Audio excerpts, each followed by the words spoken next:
போட்டியிடுவதற்கு, பதவியை பெறுவதற்கு, பதவியில் நீடிப்பதற்கு எல்லாவற்றையும் தவிர்த்து விட்டுத்தான் இந்த களத்தில் மக்களோடு நான் இருக்கிறேன், உங்களோடு நான் இருக்கிறேன். தேர்தலுக்கு பின்னர் என்னவெல்லாம் பேசப்பட்டது என்பதை நீங்கள் அறிவீர்கள். ஒருபுறம் துணை முதலமைச்சர், இன்னொரு புறம் முதலமைச்சர் என்றெல்லாம் பேச்சுகள் அடிபட்டன. எதற்கும் நான் அசைந்து கொடுக்கவில்லை அல்லது மயங்கவில்லை. ஒரு நாள் இடைவெளியை பெரிய அளவில் பூதாகரப்படுத்துகிறார்கள். 8ஆம் தேதி மாலை 4 மணிக்கு இடதுசாரிகள் அறிவிப்பு செய்கிறார்கள். 9ஆம் தேதி மாலை 4 மணிக்கு நாம் ஆதரவு கடிதத்தை கொடுத்து விட்டோம். நம்முடைய கட்சிக்கென்று ஒரு வரைமுறை இருக்கிறது, பொறுப்பாளர்களோடு கலந்து பேச வேண்டிய தேவை இருக்கிறது. அதற்காக எடுத்துக்கொண்ட கால அவகாசத்தை கூட பேரம் பேசுவதற்காக திருமாவளவன் தாமதப்படுத்துகிறான், தான் பதவிக்கு வர வேண்டும் என்பதற்காக பேரம் பேசுகிறான் என்றெல்லாம் அவதூறுகளை அள்ளி இறைத்தார்கள் அறிவுஜீவிகள். 4 சுவருக்குள்ளே இருந்து கொண்டு அரசியலை கற்றுக்கொள்ளுகிறவர்கள், களத்திற்கு போகாதவர்கள், கனலும் அனலும் தெரிக்கிற களத்திலே அடியெடுத்து வைக்காதவர்கள், 1 கிலோமீட்டர் பயணம் செய்ய முடியாது என்கிற அளவுக்கு சாதி வெறியர்களும் மத வெறியர்களும் எவ்வளவு நெருக்கடிகளை தந்திருக்கிறார்கள் என்பதை என்னோடு களத்தில் நின்றவர்கள் அறிந்திருப்பார்கள். தோழர்களே, இந்த அவதூறுகள் ஒரு கட்டத்திற்கு மேலே வந்து இன்றைக்கு ஏதோ திருமாவளவன் தடுமாறுகிறார், திருமாவளவன் திணறுகிறார் என்று இந்த தலைமையை பலவீனப்படுத்த முயற்சிக்கிறார்கள்.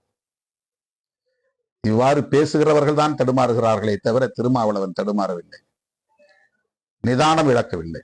அவர்கள் அவசரப்படுவது போல் நான் ஒன்றும் அவசரப்பட வேண்டிய தேவையில்லை. அவர்கள் விரும்புவதை போல் உடனடியாக நான் முடிவெடுக்க வேண்டும் என்கிற கட்டாயம் இல்லை. கட்சியை உருவாக்கி கட்சியை 35 ஆண்டு காலம் நடத்துகிற ஒருவனுக்கு எப்போது முடிவெடுக்க வேண்டும், எப்படி முடிவெடுக்க வேண்டும் என்பது தெரியாமல் இருக்காது. நமக்கு அறிவுரை சொல்லுகிறார்கள். தேர்தலுக்கு முன்பே ஆதவர்ஜினாவோடு சதி செய்தோம் என்று. இதுவெல்லாம் அப்பட்டமான அவதூறு. கரூர் துயரம் என்னால் தாங்க முடியவில்லை என்பதனால் மனிதநேய அடிப்படையில் என்ன நடந்தது என்பதை அறிந்து கொள்வதற்காக என்னுடைய உதவியாளரை ஆதவர்ஜினாவோடு தொடர்பு கொள்ள சொன்னேன். 1 நிமிடம் பேசியிருப்பேன். என்ன நடந்தது என்று விசாரித்தேன். இது ஒரு விபத்து, அப்படித்தான் இதை நீங்கள் பார்க்க வேண்டும், இதை அரசியலாக்க வேண்டாம், தைரியமாக இருங்கள் என்று மட்டும்தான், விஜயிடம் சொல்லுங்கள் என்று மட்டும்தான் சொன்னேன். அதற்கு முன்போ அதற்கு பின்போ அவரோடு மட்டுமல்ல, அந்த இயக்கத்தில் யாரோடும் நமக்கு எந்த தொடர்பும் இல்லை. நான் பேசிய அளவுக்கு கூட திமுகவோ அதிமுகவோ தமிழக வெற்றி கழகத்தை விமர்சித்து பேசவில்லை. நான் பேசிய அளவுக்கு கூட தமிழக வெற்றி கழகத்தின் தலைவர் விஜய் அவர்களை சிறுபான்மையினரின் வாக்குகளை இவர் குறிவைக்கிறார், அதை பிளவுபடுத்த பார்க்கிறார், அதனால் மதசார்பற்ற முற்போக்கு கூட்டணியின் வெற்றிக்கு அவர் இடையூறாக இருக்கிறார் என்று விமர்சித்தவன் நான். இதனை சுட்டிக்காட்டி பாராட்டுவதற்கோ வாழ்த்துவதற்கோ இங்கு யாருக்கும் மனம் இல்லை. எனக்கு பதவி ஆசைதான் முக்கியம் என்று இருந்திருந்தால் நான் திமுக கூட்டணியில் தான் தேர்தலை சந்தித்தேன். நாங்கள் 2 தொகுதிகளில் வெற்றி பெற்றிருக்கிறோம் என்றால் அது திமுக கூட்டணியின் வெற்றி தான். விடுதலை சிறுத்தைகளின் வெற்றியாக இருந்தாலும் அது திமுக கூட்டணியின் வெற்றி தான்.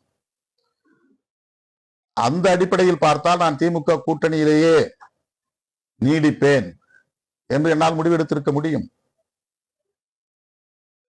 ஆதரவு தர வேண்டிய அவசியம் இல்லை என்ற முடிவை கூட என்னால் எடுத்திருக்க முடியும்.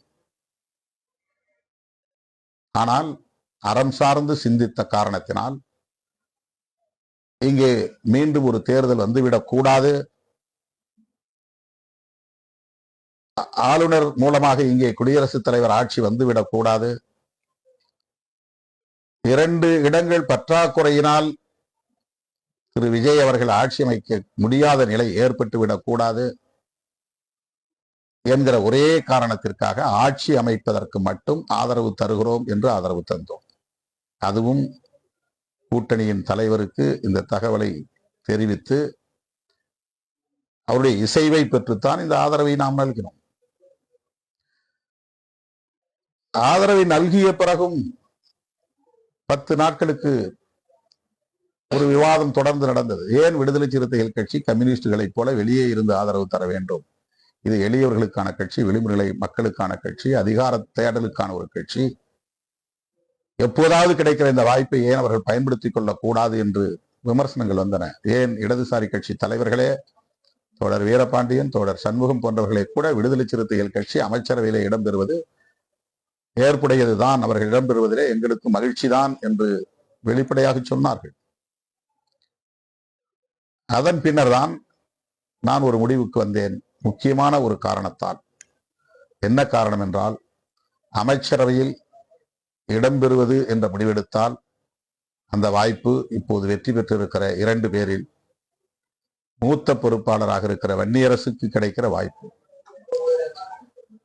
அமைச்சரவையில் இடம்பெறவில்லை என்ற நிலைப்பாட்டை நாம் எடுத்தால் அவருக்கு கிடைக்கிற வாய்ப்பை நாம் பறிக்கிறோம் என்கிற ஒரு குற்ற உணர்வு எனக்கு மேலெழுந்தது. அந்த வாய்ப்பை நாம் பறித்து விடக்கூடாது. நான் சட்டமன்ற உறுப்பினராக வெற்றி பெறவில்லை என்றாலும் கூட அமைச்சரவையிலே சேர முடியும். தாவேக தரப்பிலிருந்தும் அவ்வாறு அழைப்பு விடுக்கப்பட்டது. நம்முடைய கட்சியின் முன்னணி தோழர்களும் அதை வலியுறுத்தினார்கள். நல்ல பொறுப்பை எடுத்துக்கொள்ள முடியும். அதன் பிறகு திருச்சி கிழக்கில் கூட நீங்கள் போட்டியிட முடியும் என்றெல்லாம் கருத்துக்கள் சொல்லப்பட்டன. பதவி ஆசை இருந்திருந்தால் உடனடியாக அதற்கு நான் இசை தந்திருக்க முடியும், இணங்கி இருக்க முடியும். தொடக்கத்திலிருந்து நான் சொன்னேன், கட்சியே அமைச்சரவையில் இடம்பெறாது என்ற முடிவெடுத்த நிலையில் பிறகு இடம்பெறுவது என்று வந்தால் நான் அதற்கு இணங்க மாட்டேன் என்பதை உறுதிபட சொன்னேன். இப்போதும் பல பேர் திருச்சி கிழக்கிலே திருமாவளவன் போட்டியா என்றெல்லாம் பேசிக் கொண்டிருக்கிறார்கள். 100 விழுக்காடு நான் சொல்லுகிறேன், நான் எந்த இடைத்தேர்தலிலும் போட்டியிட மாட்டேன். அதற்கான வாய்ப்பில்லை. அதனை நான் ஏற்கனவே திரு விஜய், தமிழகத்தின் முதலமைச்சர் திரு விஜய் அவர்களிடத்திலே தெளிவுபடுத்தி விட்டேன். ஆக அதில் எனக்கு உடன்பாடு கிடையாது. அமைச்சராக வேண்டும் என்ற ஆசை இல்லை. தோழர்கள் என்னை வற்புறுத்தியது உண்மைதான். முன்னணி தோழர்கள் என்னிடத்திலே சொன்னது உண்மைதான். எனக்காக திரு விஜய் அவர்களிடத்திலே பேசியது உண்மைதான். ஆனால் அதற்கு நான் உடன்படவில்லை. இது என்னுடைய மனம் எனக்கு இட்ட கட்டளை. இது நான் யாருக்காக இந்த முடிவு எடுக்கவில்லை. யாரும் அப்படி என்னை இன்ஃப்ளூயன்ஸ் செய்துவிட முடியாது. நான் பொதுச் செயலாளர்களிடத்திலே சொல்லுகிற போது சொன்னேன், தனிப்பட்ட முறையிலே என்னுடைய கருத்து அமைச்சரவையில் இடம்பெறக்கூடாது. குறிப்பாக நான் அமைச்சரவையில் இடம்பெற மாட்டேன். கட்சி அடிப்படையில் நீங்கள் சிந்தித்து ஏதேனும் ஒரு முடிவை சொன்னால் அதை நான் பரிசீலிக்கிறேன் என்று தொடக்கத்திலேயே சொன்னேன். ஆகவே கட்சி அமைச்சரவையில் பங்கேற்க வேண்டும்.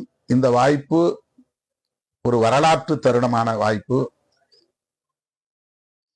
அதை நாம் இழந்துவிடக் கூடாது என்ற ஒரு நிலைப்பாட்டை அவர்கள் முன்வைத்த போது, கட்சிக்கு கிடைக்கிற வாய்ப்பை தவறவிடக் கூடாது என்கிற அடிப்படையிலும், வன்னியரசுக்கு கிடைக்கிற வாய்ப்பை தடுத்து விட்டோம் என்கிற ஒரு சூழல் உருவாக்கிவிடக் கூடாது என்கிற அடிப்படையிலும், அதைவிட இன்னொரு முக்கியமான காரணம், விடுதலை சிறுத்தைகள் கட்சி அமைச்சரவையிலே இடம்பெற்றால்தான் இந்த அரசுக்கும் ஒரு பாதுகாப்பு என்கிற அடிப்படையில் தாவேகா கருதியதன் அடிப்படையிலும் தான் நான் இந்த முடிவை எடுத்தேன். ஆனால் இதை கடுமையாக இன்றைக்கு விமர்சிக்கிறார்கள். விமர்சித்து விட்டு போகட்டும். திடுமென நாம் ஒரு முடிவை எடுக்கிற போது, நீண்ட காலம் ஒரு அணியிலே நாம் பயணப்பட்ட நிலையில் திருமாவளவன் அப்படி ஒரு முடிவை எடுக்க மாட்டார் என்கிற நம்பிக்கையோடு பலரும் இருந்த நிலையில் இந்த முடிவு கட்டாயமாக பலருக்கும் அதிர்ச்சியை தந்திருக்கும். இதை நாம் முதலில் ஏற்றுக்கொள்ள வேண்டும். இத்தகைய அதிர்ச்சி ஏற்படத்தான் செய்யும். இந்த அதிர்ச்சி ஏற்படுகிற போது அவரவர் தகுதிக்கு ஏற்ப, அவரவர் புரிதலுக்கு ஏற்ப, அவரவருடைய தன்மைக்கு ஏற்ப விமர்சனங்களை முன்வைப்பார்கள். ஆகவே விமர்சித்து விட்டு போகட்டும், அதை கடந்து போவோம் என்றுதான் நான் சொன்னேன்.